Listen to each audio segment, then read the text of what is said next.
25 फरवरी 2025 सुबह के 6:30 या 7 का टाइम होता है और एक लड़की अपने दोस्त को फ़ोन मिलाती है। दोस्त फ़ोन उठा लेती है और सोचती है इतनी सुबह सुबह फ़ोन आया है, सब ठीक है। लड़की पूछती है हेलो, तो उधर से दोस्त बोलती है हेलो हेलो, वो बोलती रहती है, लेकिन जो लड़की ने फ़ोन किया था वो सिर्फ सिसक सिसक कर रो रही होती है और सिसकियों की आवाज़ उसकी दोस्त को जा रही होती है। तो दोस्त कहती है हुआ क्या है, सब ठीक है, तुम रो क्यों रही हो, मुझे बताओ तो सही हुआ क्या है।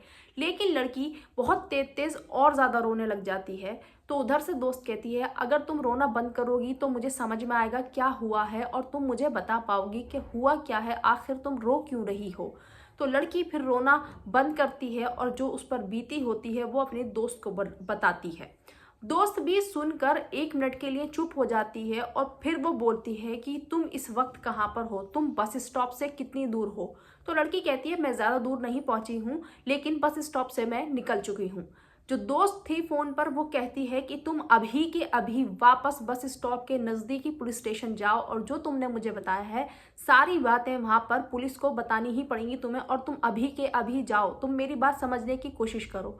लड़की बहुत रो रही होती है, उससे अपना आपा नहीं संभल रहा होता है, लेकिन जो फोन पर दोस्त थी वो उसको हिम्मत देती है और बोलती है अगर आज तुम चुप हो गई ना, पता नहीं ऐसे ही कितनी लड़कियों की जिंदगियां बर्बाद हो जाएंगी और कितने लड़कियों के साथ में गलत हो जाएगा। तुम्हें इसके लिए आवाज़ उठानी ही पड़ेगी और तुम पुलिस स्टेशन जाना ही पड़ेगा। तो लड़की अपने दोस्त की बात सुनती है और वो पहुंच जाती है पास ही के जो बस स्टॉप था उसके पुलिस स्टेशन में। जब ये बात पुलिस को पता चलती है तो ये बात सिर्फ पुलिस स्टेशन तक ही नहीं रहती है, पूरे मीडिया में, पूरे महाराष्ट्र में बात घूम जाती है और विपक्ष और मीडिया सवाल उठाने लग जाता है कि आखिर कब तक लड़कियां सुरक्षित नहीं रहेंगी। तो जो सरकार है महाराष्ट्र की वो इतना सवालों के घेरों में हो जाती है, वो सोच लेती है कि चाहे एड़ी चोटी का जोर लगाना पड़ जाए, हम इस लड़की को इंसाफ दिलाकर ही रहेंगे। ये जो कहानी है ये महाराष्ट्र के पुणे शहर की है और इसको सुनने के बाद में ना आपके मन में भी ज़रूर सवाल उठेगा आखिर लड़कियां सुरक्षित हैं तो हैं कहाँ पर।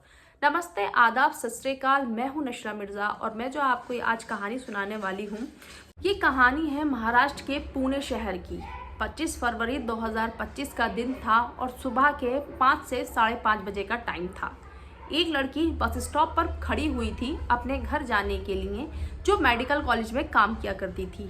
उसकी उम्र 26 साल की थी और सुबह का टाइम था, अंधेरा भी हो रहा था, पूरा दिन भी सही से नहीं निकला था और वो बस का इंतजार कर रही होती है। इतने ही थोड़ी देर में एक आदमी उसके पास पहुंचता है, लड़की के पास, और कहता है दीदी नमस्ते। जब वो ऐसे नमस्ते करता है और दीदी कहता है तो लड़की चौंक कर देखती है और सोचती है कि ये कौन है, मैं तो इसको जानती ही नहीं हूँ। और वो यही बात उस आदमी से कह देती है कि आप कौन हो, मैं तो आपको जानती ही नहीं हूँ। तो वो कहता है लेकिन मैं तो आपको जानता हूँ, आप शायद बस का इंतज़ार कर रही हैं। तो लड़की कहती है हाँ मैं बस का इंतज़ार कर रही हूँ, लेकिन बस अभी तक आई नहीं है। तो वो कहता है ये जो बस स्टॉप है वो बस स्टॉप होता है स्वर्गेट बस स्टॉप, कि यहाँ पर पूरे महाराष्ट्र के लिए बसें मिलती हैं। ये बताओ आपको आखिर जाना कहाँ है, मैं आपको बता देता हूँ कि बस कहाँ है फिर। तो लड़की सीधे सवाल बोल देती है कि दीदी भी बोल रहा है, नमस्ते भी कर रहा है और बड़ा भी है काफ़ी उम्र में, तो हो ही नहीं सकता कि कुछ गलत चीज़ हो सकती है। वो बोलती है कि मुझे सतारा ज़िले के फल्टन गाँव जाना है और मुझे वहाँ की बस पकड़नी है। तो वो बोलता है कि आओ मेरे साथ चलो, मैं आपको बस दिखा देता हूँ और आप उस बस में बैठ कर चली जाना। लड़की सोचती है कि बस स्टॉप है, बड़ा बस स्टॉप है, ऐसा कुछ हो ही नहीं सकता, और वो उसके साथ चल देती है। लड़की को वो एक बस के पास लेकर आता है और कहता है दीदी आप इस बस में बैठ जाइए। लड़की जैसे ही जीने पर चढ़ती है बस के, तो बस में काफ़ी अंधेरा होता है। वो हिचकिचाने लग जाती है कि इसमें तो काफ़ी अंधेरा है। तो वो जो चालाक और हैवान आदमी था वो कहता है कि अरे दीदी बस में अंधेरा इस वजह से है कि पहले से पैसेंजर हैं, रात के थके हुए हैं, वो आराम कर रहे हैं, तुम अपनी फ़ोन की टॉर्च जलाओ और देख लो, इसमें अगर आपको पैसेंजर मिल जाए तो आप रुक जाना और ना मिले तो आप चली जाना। अब लड़की सोचती है कि दीदी भी कह रहा है और ये भी बता रहा है कि इसमें पैसेंजर बैठे हैं, तो हो सकता है कि इसमें पैसेंजर बैठे हैं और वो आराम कर रहे हों। वो उसकी झूठी बात में आ जाती है और वो बस में अंदर चली जाती है। अब वो जैसे ही अंदर चली जाती है, खिड़की बाहर से लॉक हो जाती है, अंदर चला जाता है वो आदमी भी जो उसको लेके गया था उस बस के पास में, और वहाँ का जो दरवाज़ा था बस का वो भी बंद कर देता है। अब दरवाज़ा बंद होने के बाद में लड़की को समझ में आ जाता है कि कुछ तो गड़बड़ है, क्योंकि दरवाज़ा बंद होने का तो मतलब ही नहीं बनता है ना अगर आपके मन में कुछ गलत नहीं है। लड़की चिल्लाने लग जाती है और वो कोई फ़ायदा ही नहीं होता उसके चिल्लाने का, क्योंकि एयर कंडीशन जो बस होती है उसके खिड़की दरवाजे सब बंद रहते हैं और आवाज़ बाहर नहीं जाती है। अब क्या होता है, वो अपनी आंखों के सामने उस आदमी को देखती है जो उसको दीदी कह रहा था और वो उस पर गंदी निगाह गड़ा कर बैठा हुआ था। वो आदमी उस लड़की का दुष्कर्म कर देता है और वहाँ से भाग निकलता है। उस बस का नंबर जो होता है वो होता है MHO6BW3019 और उस बस पर लिखा हुआ था बड़ा बड़ा शिव शाही। लड़की रोती रहती है, बिलखती रहती है और अपने कपड़े समेट कर कैसे ही वहाँ से निकलती है। दोस्त की बात सुनने के बाद में लड़की सुअरगेट पुलिस स्टेशन पहुंचती है और जो उस पर बीती होती है वो सारी बात वहां पर बता देती है। पुलिस भी चौंक जाती है ये सब सुनने के बाद में कि इतने बड़े बस स्टॉप पे ऐसा हो कैसे सकता है, और वो तुरंत इस मामले को गंभीरता से लेती है। ना तो सिर्फ पुलिस स्टेशन, ये मामला तुरंत इंटरनेट पे फैलने लग जाता है, सारे सोशल मीडिया पे इसकी बातें होने लग जाती हैं और पूरे महाराष्ट्र में एक ये मेन टॉपिक बन जाता है। सरकार भी दबाव में आ जाती है और जो सीएम है महाराष्ट्र के वो ऑर्डर करते हैं कि जल्द से जल्द आरोपी को गिरफ्तार किया जाए और हम इसको कड़ी से कड़ी सजा दिलवाने की पूरी कोशिश करेंगे। और पुलिस तुरंत ही इस केस के मामले में जुट जाती है। सबसे पहले पुलिस सोचती है कि ये रोडवेज डिपो का है आदमी या फिर कोई बाहर वाला है, और पुलिस पहुंच जाती है तुरंत वहीं वाले बस स्टॉप पर कि कौन है, आखिर क्या नाम है इसका।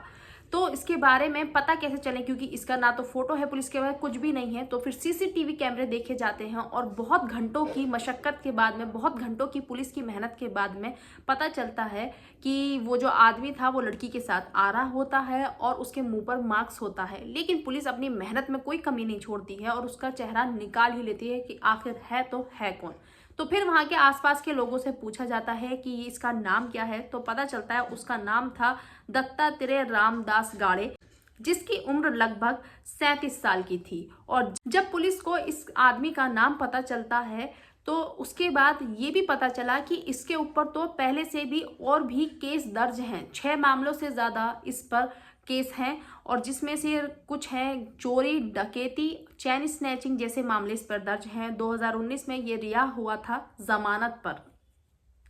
पुलिस बड़ी परेशान हो जाती है और इसको हर हाल में गिरफ्तार करने की कोशिश करती है। चारों तरफ इसकी छानबीन चालू हो जाती है, लेकिन इसका कुछ पता नहीं लग पा रहा था।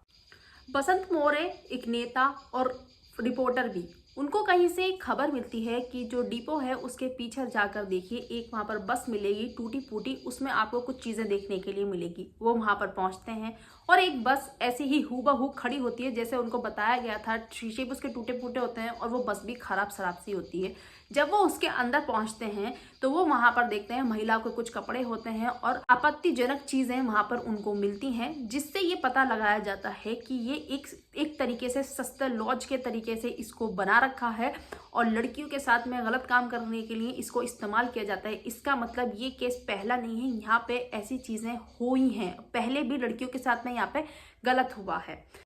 इसके बाद में ट्रांसपोर्ट मंत्री जो होते हैं प्रताप सरनाइक, उन्होंने भी कड़ा एक्शन लिया। वहाँ के 23 सिक्योरिटी गार्ड को चेंज कर दिया कि जब ये घटना हुई थी तो सिक्योरिटी गार्ड क्या कर रहे थे और उनकी ड्यूटी इस टाइम पे कहाँ पर थी, जो वो ध्यान नहीं दे पाए कि किसी के साथ में कुछ गलत हो रहा है। और तो और बस ड्राइवर कहाँ था कि बिना चाबी के तो बस के गेट खोल ही नहीं सकते, तो वो आदमी कैसे एक लड़की को बस में लेकर पहुंच गया और उसने गेट के दरवाजे बंद तक कर दिए खुद से।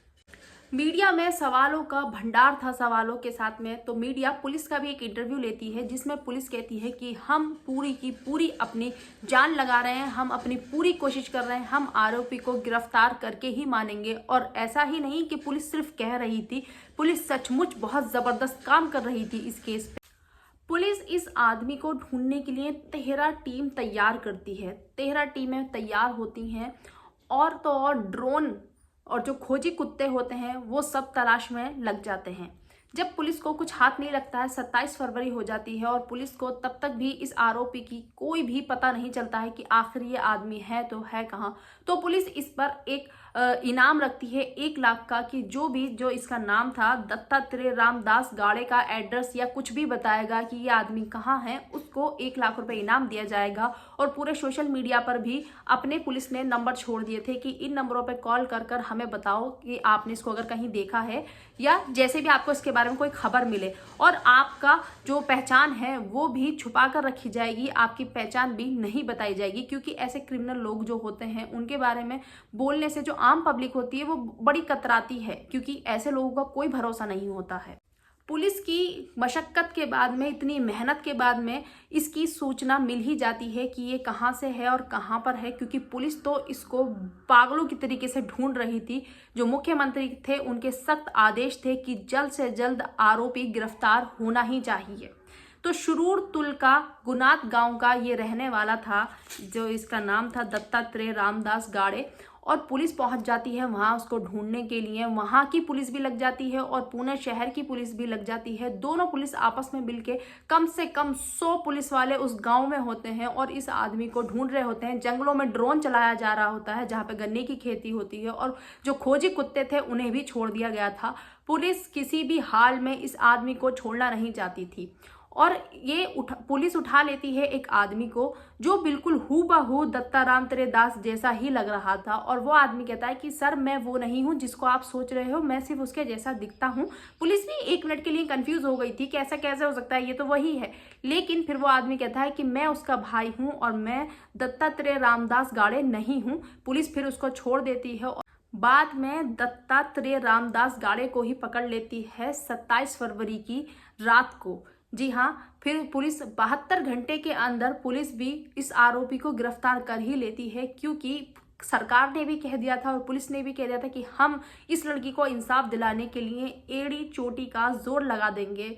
और पता चलता है कि ये जो आदमी था दत्तात्रेय रामदास, इसके घर में इसके माँ बाप हैं, इसका एक भाई है और इसकी एक पत्नी है और इसका एक बेटा भी है जिसने इस हैवानियत को अंजाम दिया है, जिसने एक 26 साल की लड़की की जिंदगी को बर्बाद करने का काम किया है। ये बहुत ही अच्छी और काबिल तारीफ बात है कि महाराष्ट्र सरकार और जो महाराष्ट्र पुलिस है उसने अपने काम को बहुत अच्छी तरीके से अंजाम दिया और आरोपी को गिरफ्तार किया सिर्फ और सिर्फ 72 घंटे के अंदर। लोग इस केस को जो 2012 में निर्भया का केस हुआ था उससे भी जोड़ रहे हैं कि आखिर जब लड़कियां बसों में, जो पब्लिक ट्रांसपोर्ट है उसमें भी सेफ नहीं रहेंगी तो कहां पर सेफ रहेंगी। बहरहाल आरोपी पकड़ा गया है और अब इस पर आगे क्या कार्रवाई होनी है ये आगे ही पता चलेगा। इस कहानी का उद्देश्य किसी भी जाति धर्म समुदाय के लोगों का दिल दुखाना नहीं है, ना ही किसी को आहत पहुंचाना है, सिर्फ और सिर्फ आप सभी को जागरूक करना है।